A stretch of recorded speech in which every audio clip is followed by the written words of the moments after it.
sertifikasiya imtahanından keçməyən həkimlərin və əczaçıların 6 ay iş yeri və maaşı saxlanılacaq. Bundan başqa, bəzi həkimlər və əczaçılar sertifikasiya imtahanından azad ediləcəklər.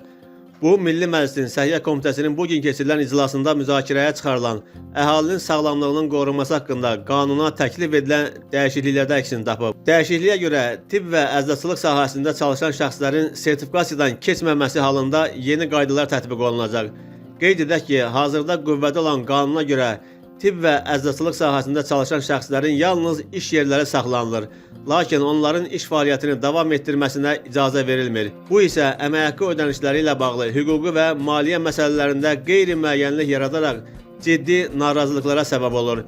Yeni dəyişikliklərdə bu məsələyə daha humanist yanaşma tətbiq olunaraq işçinin həm vəzifəsi, həm də əmək haqqısının saxlanılması nəzərdə tutulur.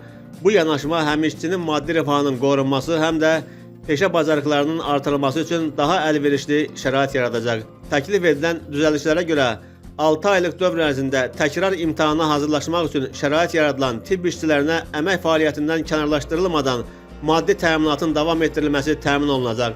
Eyni zamanda bu dövrdə onların müvafiq təhsil proqramlarında iştirakı zəruri hesab olunur.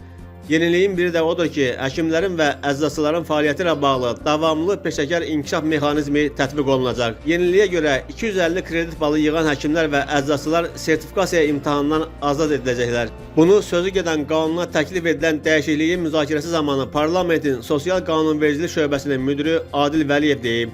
Adil Vəliyev bildirib ki, ölkəmizdə praktik tibb və əczaçılıq fəaliyyəti ilə məşğul olan şəxslərin peşəkarlıq səviyyəsinin və peşə yararlılığının yoxlanılması məqsədilə onların imtahana cəlb olunması ilə sertifikasiya həyata keçirilir. Təklif olunan yeni dəyişikliklərə əsasən tibb işçilərinə şərait yaradılır ki, onlar öz sertifikat şəhadətnamələrini ya 5 ildən bir imtahan yolu ilə, ya da 5 il ərzində 250 kredit balı yığmaqla əldə etsinlər.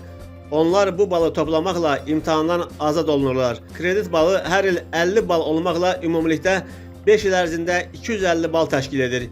Yəni onların peşə bilik və bacarıqlarının qorunub saxlanılması, inkişaf etdirilməsi və peşə yararlılığının yoxlanılması məqsədilə alternativ davamlı peşəkar inkişaf mexanizmi tətbiq olunacaq. Bu məqsədlə də qanunun 46-cı maddəsinin 3-cü hissəsi yeni redaksiyada verilir deyə Adil Vəliyev qeyd edib.